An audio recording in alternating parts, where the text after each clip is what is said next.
Muy bien, y tal y como lo habíamos anunciado, el doctor Aníbal Quiroga, abogado constitucionalista, está con nosotros y él defiende al Congreso de la República, me está aclarando, no a un grupo de congresistas, sino al Congreso como tal, frente a esta demanda de inconstitucionalidad que presentaron algunos parlamentarios ante el TC contra esta denominada ley antitránsfuga. Bienvenido, gracias. ¿Cómo funciona la figura? Porque es abogado, pero definitivamente hay otros congresistas que están en la otra orilla. Así es. En este proceso. Lo que ocurre es que la Constitución establece que existe un modo de control que se llama la acción de inconstitucionalidad, que permite que el Tribunal Constitucional revise en abstracto una ley cuestionada versus la Constitución. Es un trabajo de subsunción donde el tribunal lo que tiene que hacer es un juicio de puro derecho, interpreta la ley a la luz de la Constitución y dice si la ley encaja en la Constitución o no encaja en la Constitución. Hay 7 legitimados para plantear esto ante el tribunal y solamente 7. Empezando por el presidente de la República, el fiscal de la Nación y llegamos hasta el 25% de los congresistas. Eso quiere decir que la Constitución le otorga a una minoría de congresistas poder llevar al Tribunal Constitucional la discusión de si una ley es o no constitucional. Lo que dice la Ley Orgánica del Tribunal y el Código Procesal es que la defensa de la ley le corresponde a quien la emitió. En este caso, como es un reglamento del Congreso, le corresponde al propio Congreso de la República. Si fuera un decreto legislativo, le correspondería al Poder Ejecutivo. Entonces, corresponde que el Congreso como institución defienda la legalidad de la ley versus la minoría de congresistas que llevan esto al Tribunal Constitucional.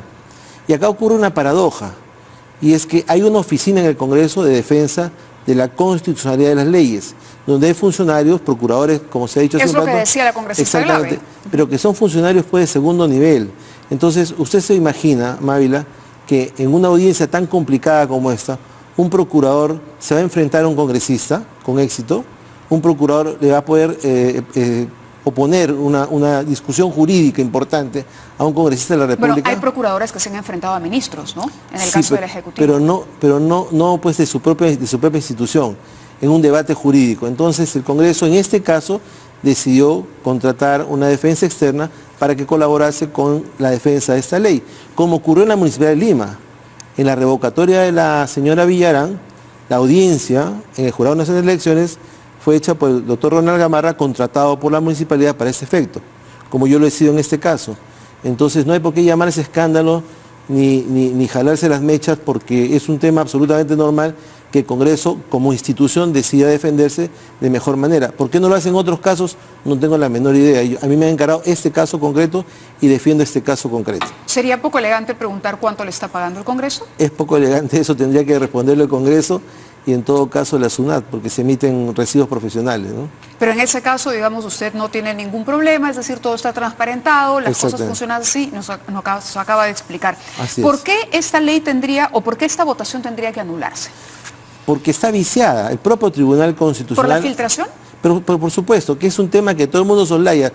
En la secuencia de 7 a 8 han habido 2 congresistas que han dicho cosas distintas. Era una imagen de locos, ¿no? Porque uno decía, hay un proyecto de ley que ha sido votado, y el otro decía, no, hay una ley con calidad de cosa juzgada, pero una sentencia. Pero la verdad es que el propio tribunal ha dicho que no hay sentencia, que la sentencia es la que se publica en el Diario Oficial Peruano, y la sentencia tiene un trámite, hay un íter para llegar a la sentencia, que es un conjunto de actos procesales que llevan a que la sentencia se forme. Es decir, la causa queda lista para ser sentenciada, se programa la audiencia, se lleva a cabo la audiencia y se empieza a producir el proceso de votación, empezando por el ponente, se produce la votación, si hay votos en minoría, se hacen los votos en minoría en un plazo determinado, esos votos en minoría son sometidos a la mayoría se ratifica o no se ratifica en sus votos, eso es lo que dice el propio reglamento normativo del tribunal y el acuerdo que tiene el tribunal para resolver eso. Pueden cambiar de opinión y al final de cuentas se lleva un consenso, se redacta un texto final que es el que se publica. Acá lo que ocurrió es que a la mitad de ese proceso, por razones absolutamente ilegales e inmorales, una parte de ese proceso se ha sacado a la luz pública. Y lo que es una cosa que está en formación, te ha dicho, ya esa es la sentencia.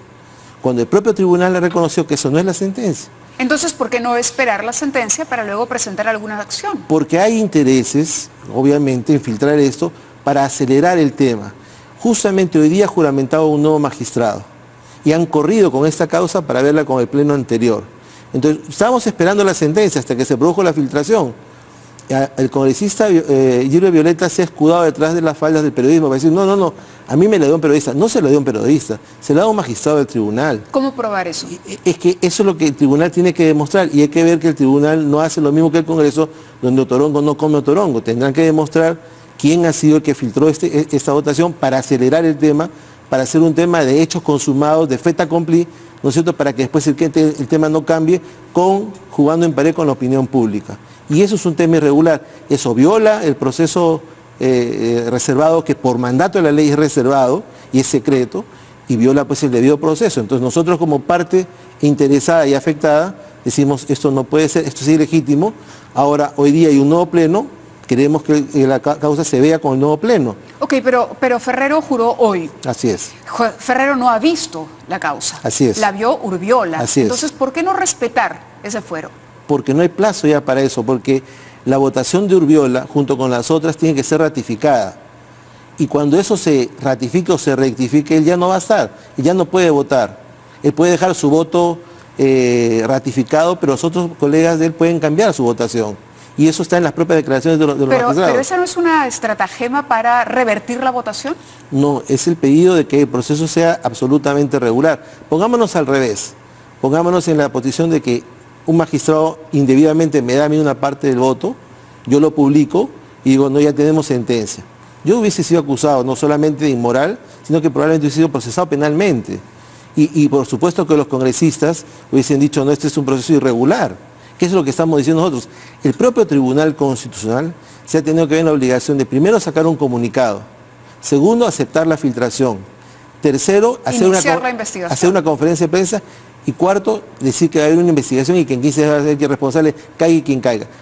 Yo me temo que acá lo que va a hacer es que un funcionario menor va a tener para terminar pagando los platos rotos, porque la pita se rompe por el lado más débil, buscarán un chivo expiatorio.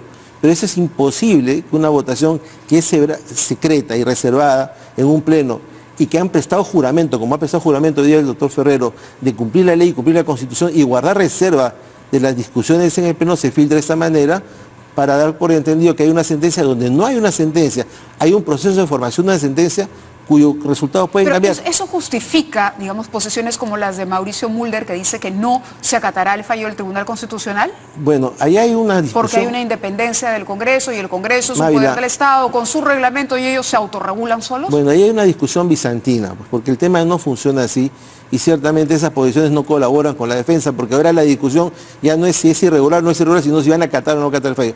No hay cómo no acatar el fallo. Porque así como el tribunal resuelve un tema abstracto, de si la ley es o no constitucional, esto funciona en automático. Si el tribunal dice que una ley es inconstitucional, se publica eso en el peruano y al día siguiente la ley se deroga. Y se deroga para todo el país. No es que el Congreso tenga que acatarla o no tenga que acatarla. No tiene necesidad de acatarlo. Se va a hacer así. ¿Me explico? Es decir, si yo hoy día, el Congreso, publico una ley derogando otra ley, al día siguiente esa ley está derogada. Así me dé pataleta y así diga que no. Así me tira al piso y empieza a dar de manotazos. La ley se deroga porque el sistema está hecho de esa manera, funciona en automático. Si el tribunal dijera que una ley, esa ley o cualquier otra ley se deroga por ser inconstitucional, se publica en el Diario Oficial Peruano y el día siguiente está derogada y ya no se puede aplicar. El Congreso no puede decir, no, está derogada para el país pero no para el Congreso, se deroga. Así como se está investigando la filtración de la información de este fallo, que todavía no conocemos de manera oficial, que no es un también fallo. Se podría, claro que no es un fallo porque no lo hemos visto ni ha sido presentado en su totalidad, sino es una filtración de parte del proceso que podría interpretarse como el fallo. ¿Podría investigarse también las amenazas que se dice habrían recibido magistrados del Tribunal Constitucional por parte de algunos miembros del Congreso? ¿Pero qué amenazas han recibido? Se les ha dicho, por lo menos hasta donde yo he visto y lo que yo he hecho, primero es presentar un pedido en derecho. ¿Sabe qué? Eso está viciado, usted mismo ha reconocido que está viciado, por favor corríjalo. Eso no es una amenaza. Pero teniendo en cuenta que es el Congreso el que nombra a los magistrados del Tribunal Constitucional. Pero la Constitución le da autonomía por 5 años y dice además la Constitución que los magistrados no responden por sus votos y tienen las mismas prerrogativas que un congresista. Están blindados y protegidos. ¿Qué les puede pasar? Que los cambien o que los acusen constitucionalmente por los temas pendientes que hay en el Congreso por el caso Frontón, por ejemplo. Se acusa pues por un tema, por un delito, por una cuestión dolosa, no porque una sentencia no me gustó. Eso ¿No cree que haya presión política ni amenazas detrás de esta posición del grupo acá de congresistas? acá sí lo que hay un debate entre el derecho y la política, eso es verdad. Es un caso complejo, es un caso rico, es un caso profesionalmente interesante, pero hay una pugna entre el derecho y la política. El congresista Lescano no es abogado del grupo de congresistas. Dice la Constitución y el Código Procesal que cuando un grupo de congresistas lo presentan, designan un apoderado. Él no es abogado, él es apoderado de este grupo de congresistas y legalmente los representa. Y entonces, cuando uno debate, y me ha pasado en la audiencia, cuestiones políticas con cuestiones jurídicas, es como hablar entre chino y japonés. Parecen idiomas similares, suenan como si fueran similares, pero es totalmente distinto, no nos entendemos. Y nunca, por ninguna razón, el derecho puede estar por debajo de la política. El derecho siempre tiene que prevalecer. Y entonces, unos podrán pedir a los magistrados que resuelvan con equidad, otros podrán pedir a los magistrados que resuelvan con ponderación, otros podrán pedirles que resuelvan conforme a lo que le parece que es justo, pero presiones, ¿qué presiones puede recibir el tribunal? Es al contrario, es el tribunal el que ha fallado en el sentido de fallar, de equivocarse, porque no es posible que sus fallos sean filtrados, y no es la primera vez que ocurre. Hay algunos magistrados que tienen la costumbre de tocar pelota con la prensa y filtrar votos para lograr adhesiones o para dorarle la mano a sus otros colegas. ¿Hay alguna responsabilidad en el congresista Violeta por esta filtración? ¿Responsabilidad legal? Bueno, desde mi punto de vista eso tendrá que verlo el Congreso, pero por lo menos, si no es una falta ética, es una falta estética, ¿no? O sea, no es posible pues que, como si fuese un chiquilín, ¿no es cierto?, algo que está en formación, ¿no es cierto?, salga uno a la prensa y sí, ya tengo el fallo. Es como si a la mitad de un debate de la ley en el Congreso, un congresista tuitee y diga, no, ya tenemos ley, cuando la ley no ha terminado de votarse, no ha terminado de aprobarse, y no ha terminado de hacerse la autógrafa y no ha pasado al presidente de la República. A la mitad de hacer algo, han sacado esto como si fuese fallo. Mávila, el propio tribunal ha dicho que no hay fallo y no ha terminado de hacerse. Por lo tanto, no se puede hablar de fallo. Hay un proyecto de sentencia que diría tal cosa que podría eventualmente cambiar. Están las declaraciones hoy día del magistrado Espinosa en el Comercio, que dice eventualmente podrían cambiar la votación. Y en el pasado ha ocurrido eso. Y el propio reglamento del tribunal, y un acuerdo que ellos tienen, el acuerdo 06, si no recuerdo mal, de 15 de mayo del año 2015, dice que una vez que los magistrados en discordia ponen su votación, los otros tienen que estudiar esta votación en discordia para ver si se ratifican o se rectifican en su votación. Por lo tanto, esa votación tampoco es firme. Justamente por eso es que se ha soltado esto a la prensa, para darle una firmeza que legalmente no tiene. Pero no se está aprovechando por la otra parte, la parte que defiende la ley antitránsfuga para, en estos tiempos y aprovechando esta filtración, presionar a los magistrados y propiciar un cambio de votación. ¿Pero con qué se les ha presionado? Al contrario, con decirles, oiga, este procedimiento es nulo, porque es irregular, porque usted mismo ha dicho que esto ha sido filtrado. Con la participación, por ejemplo, de Ferrero y no de Urbiola. Pero Ferrero acaba de juramentar y el pleno ya cambió. Urbiola ya no es más magistrado. Yo cuando presento mi pedido de nulidad, el día jueves en la tarde, lo presento al pleno del tribunal. Y el domingo Urbiola me contesta y me dice, ese pedido de nulidad es una cosa que me llama la atención. Yo no le he presentado el pedido de nulidad a Urbiola. Y a él no le corresponde calificar mi recurso porque él no es el pleno. Y hoy día dejó de ser magistrado. Y por lo mismo que está dejando de ser magistrado, lo mínimo que tiene que hacer es guardar silencio respecto a lo que ya no son sus funciones. Pero Ferrero tampoco podría pronunciarse, porque bueno, tampoco tiene conocimiento y hay un plazo que vence, claro, el 8 de septiembre. Pero eso tendrá que decirlo el pleno. El nuevo pleno del tribunal tendrá que decir si se ratifican lo que han hecho o rectifican y hacen una nueva vista. Yo lo que he pedido al pleno con argumentos legales y jurídicos y con antecedentes, porque no es la primera vez que esto pasa, es que consideren la posibilidad de hacer una nueva vista con el nuevo pleno, ya que la configuración del tribunal ha cambiado y en la anterior ha habido este desbarro del tema de la filtración. Dices bueno, todo, ¿me podrán dar la razón o no me podrán dar la razón? Bueno, lo que sí queda claro, incluso para el abogado del Congreso de la República, es que el fallo del Tribunal Constitucional no es que se tenga que acatar, es que finalmente se aplica, se convierte en una realidad al día siguiente de su difusión. Ese es el ABC del sistema jurídico. Y acá no hay congresista que pueda hacer pataleta para objetar esa aplicación. Y no es ese el tema central de discusión. ¿Por qué? Porque en los países que adoptan el sistema del Tribunal Constitucional, el principio jurídico que dice una ley se deroga solo por otra ley está empleado. Claro. Una ley se deroga por otra ley del Congreso o por una sentencia estimatoria del Tribunal Constitucional. La sentencia estimatoria tiene calidad de ley derogatoria y eso funciona de pleno derecho, no pasa por la voluntad de nadie, aunque a las personas les pueda dar pataleta en un u otro sentido.